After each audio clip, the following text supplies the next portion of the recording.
Tara, uban ako si Master Suloy. Ang Ryan Myers sa Kalape. Balik ko sa day, kami sa ron. Ano pa rin Master Agent kay papadlong sa kuniya. So let's go. Og sa way paglangay-langay ako dayong gilining buho kay mahilig man tag buho.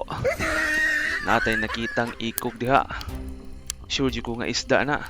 Imposible baboy na nga naman sa dagat. Maong gitira na ko dayon.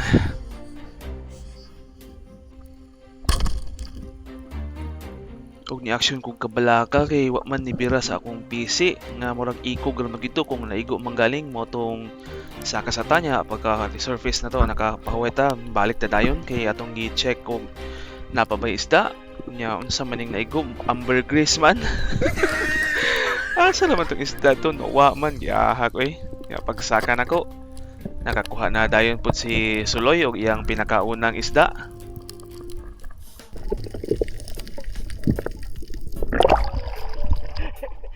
Pila ka mo? Ha? Pila na? Mo na. Paldo oy. Og diri naabot dayon ko sa akong paboritong spot nga sa kaanan sa mga bagis, langis or slick unicorn. Diri lang gyud ko pirmi magbalik-balik kay diri naman pud ang gwapo nga pwesto ba nga naapo ko'y makita nga musaka nga mga tirahunon. Ya samtang nagpaabot ta diri, wa pud ta napakyas. Diha gyud nagpakita nga mga grupo pero kasagaran ana nila is kato pa ning mga gagmay, wala ay nagpakitang mga dagko pero pwede na ni mga around 500 grams. Mo nang pagkakuha ato guys, gitira na to dayon na.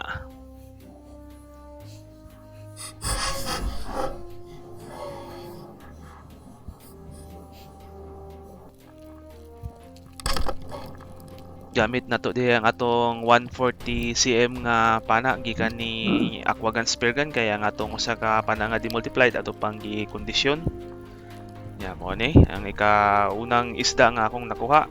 Gitawag og slick unicorn around 500 grams. Pwede na ni panudan, may na lang ni kaysa wala. Og saka ta dayon. Og diyan na, na-secure na nato ang atong unang isda. Media kilo.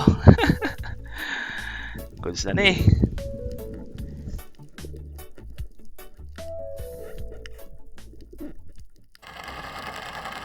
Og nilurop na pud tag balik. Maura kaya po ning spot niya bantilan tagamay. Niya pasensya na mo nang saba kay diha gay ni agi nga kanang pambot ba, kanang sakyan sa mga mag-scuba. Mana ang video waling ugmug kayo. Pero nag-ana man naman po nagkalayo.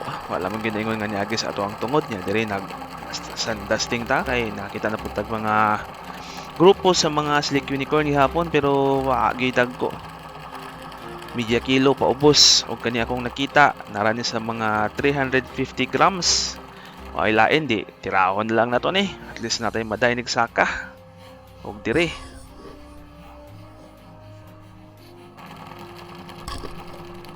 maayong pagkaigo. Ikaduhang isda na to sa aning adlaw. Pwede na ni panudan. Lami kayo sa sinugpa. Maski na nira kadak goods na ni.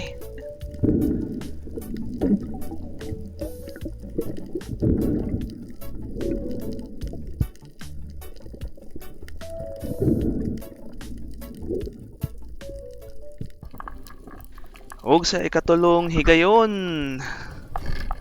Mao gyapon.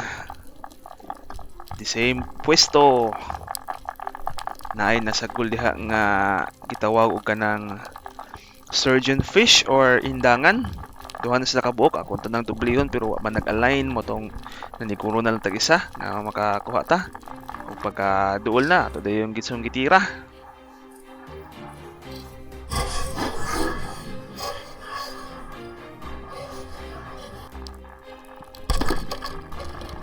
Og tuwa, sukarap.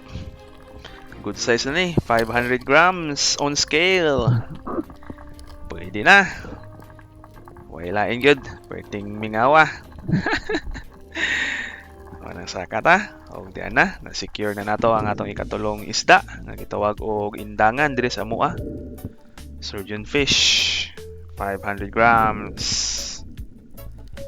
O pagkahuman ani di ay naka kita pag yun ko og kanang isda nga kanang coral trout, padung na ko muuli.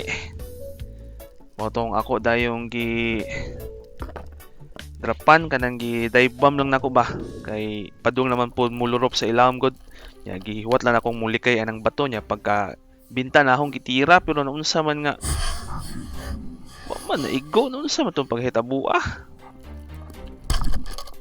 di pagit pakaon isda nya pagkasunod na pod kita na pong kog kanang kugita ni hunong noon ta nya sureball na tamo akong gitutukan sa ulo pagtira na ko kay mayong paghupo. Na, tanawa. Nahupo gid ang kugita. Arang pagkaswertiha mayo mulikay ni nga kugita oy. Pero nakaunon ako, wa man puy lamin ang kugita. Dugay na latan. Og pagkahuman nakakita ko sa mga kuha na ni Suloy, mao na tanang yang nakuha sagol-sagol.